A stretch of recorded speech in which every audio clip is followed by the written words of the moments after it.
안녕하세요. 여러분들 재테크에 날개를 달아드리고자 노력하는 도우미 이세미입니다. 여러분들 요즘 상한제 말들이 굉장히 많잖아요. 그럼 이 상한제가 무엇이냐 물으시는 분들이 있어요. 그래서 제가 오늘은 거기에 대해서 간단하게 설명을 드리고자 여러분들을 찾아뵙게 되었습니다. 자, 상한제란 도대체 무엇이냐? 이 상한제는 집값을 잡기 위한 정부의 부동산 정책이에요. 즉, 분양 가격을 특정 가격 이상 받지 못하도록 규제하겠다는 정부의 강력한 취지입니다. 사실 어떻게 보면 이 상한제 논란은 어제 오늘 일이 아니에요. 상한제가 언제 처음 시작이 되었냐면 1977년 처음 도입이 되었고요.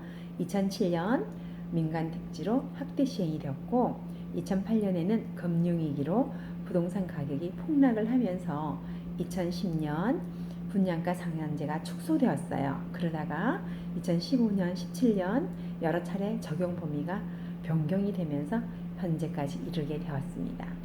그럼 왜 정부에서는 이 상한제를 시행을 하려고 하는지 그 원인에 대해서 한번 알아보겠습니다. 지금 우리 서울 수도권은 집값이 올라도 너무너무 많이 올랐다는 거예요. 그거는 여러분들 모두가 다 공감하실 겁니다. 너무너무 많이 올랐기 때문에 정말 문재인 정부가 들었으면서 엄청난 정책들을 부동산을 잡기 위한 정책들을 쏟아냈잖아요. 그럼에도 불구하고 집값이 떨어지지를 않고 계속 올라가니까 결국은 드디어 꺼내든 카드가 분양가 상한제예요. 그리고 또 두 번째가 뭐냐? 서울과 5대 강력시, 특히 대전, 대구, 강주, 대대강이라고 하죠. 거기도 분양가가 엄청 너무너무 높다는 겁니다. 그런 서울 지방 분양시장의 분양가가 너무 높기 때문에 또한 그 원인이 되고요. 그리고 재건축 단지들이 후분양을 하겠다는 그 취지를 막으려고 하는 거예요. 가만히 놔두면 재건축 단지, 강남 재건축 단지들 선분양 안 해요. 다 후분양으로 돌았을 거예요.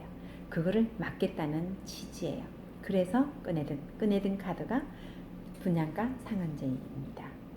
자, 그러면 이 분양가 상한제를 하게 되면은 어떤 장점이 있고 어떤 또 부작용이 있는지 거기에 대해서 한번 살펴보겠습니다. 일단 장점에 대해서 설명을 드리면 특히 처음 장점으로는 재건축 조합과 건설업계가 후분양을 통해 분양가를 높이는 것을 미리 차단을 할 수가 있어요. 그리고 재건축 추진 단지의 수익성이 떨어지기 때문에 전반적인 집값 하락으로 실수요자들에게 내 집 마련을 할 수 있는 그런 기회가 다각적으로 펼쳐져 있다는 겁니다. 그런 장점들이 있기 때문에 정부에서는 이것을 시행을 하려고 하는 거고요. 그리고 그러면 단점은 무엇이냐? 단점은 의외로 많아요. 일단은 단점을 보면 서울 시내 재건축, 재개발 시장의 사업이 많이 중단이 될 것입니다. 그렇게 되면 공급이 위축이 돼요. 그렇게 되면 공급 부족이 엄청나게 심해지겠죠. 그러면 공급 부족이 심해지면 이 다음에 시간이 흘렀을 때는 또다시 가격은 엄청나게 또 올라와 있다는 겁니다. 그런 어떻게 보면 악순환은 반복이 된다고 볼 수가 있어요. 그리고 신규 분양 가격을 낮추다 보니까 건설업계가 유운이 적다 보니까 아파트 자재 품질 부분에 있어서 아주 저가의 자재를 쓸 것이고 그러다 보면 저가의 아파트가 만들어지겠죠. 품질이 떨어지는 아파트가 만들어지다 보니까 거기에 대한 이제 우려가 아마 많이 커질 것 같아요. 그렇게 되면은 건설 시장도 아마 침체기 아마 거기서 못 벗어날 것 같아요. 그런 악순환도 또 있고요. 그리고 특정 당첨자에게 과한 수익을 안겨다 주는 로또 아파트가 늘어날 것이에요. 그렇게 되면 청약시장은 엄청나게 또 가열된다는 거. 이렇게 보면 장점도 있고 단점도 있잖아요. 근데 단점이 있음에도 불구하고 이번 정부가 상한제를 꺼내든 이유는 분명히 있는 거죠.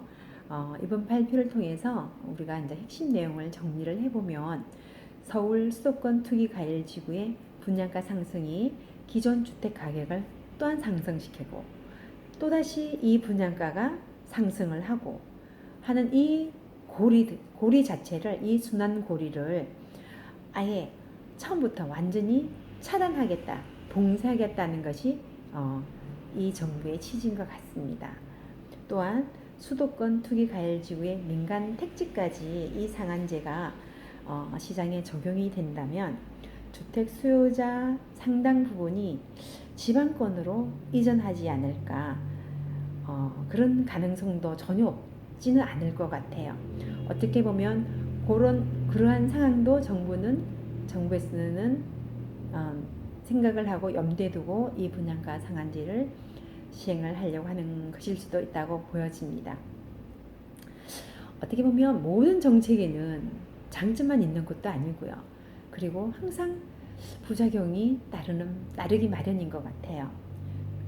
어떻게 보면 이미 주사위는 우리 앞에 던져졌습니다. 이 주사위를 그냥 걷어차면서 나 몰라, 될 대로 되라, 그렇게 할 수도 없잖아요. 내가 이 시장에 정말 어떻게, 이런 분양가 상한제가 적용되는 이 시장에 내가 어떻게 대응을 하고 대처를 할 것인지, 그리고 어떤 시장이 악재이고 어떤 단지가 정말 수혜를 나에게 안겨다 주는 단지인지 정말 내가 정확하게 판단을 하고 대응을 해야 되겠다고 생각을 합니다. 여러분들, 아무쪼록 우리는 정부를 이길 수가 없어요. 우리는 정부를 이길 수가 없기 때문에 정부의 정책에 따라갈 수밖에 없습니다. 그렇지만 내가 공부를 하고 내가 거기에 대해서 학습을 한다면, 그 부분에 대해서 학습을 한다면 어느 정도는 커버할 수 있다고 느껴집니다.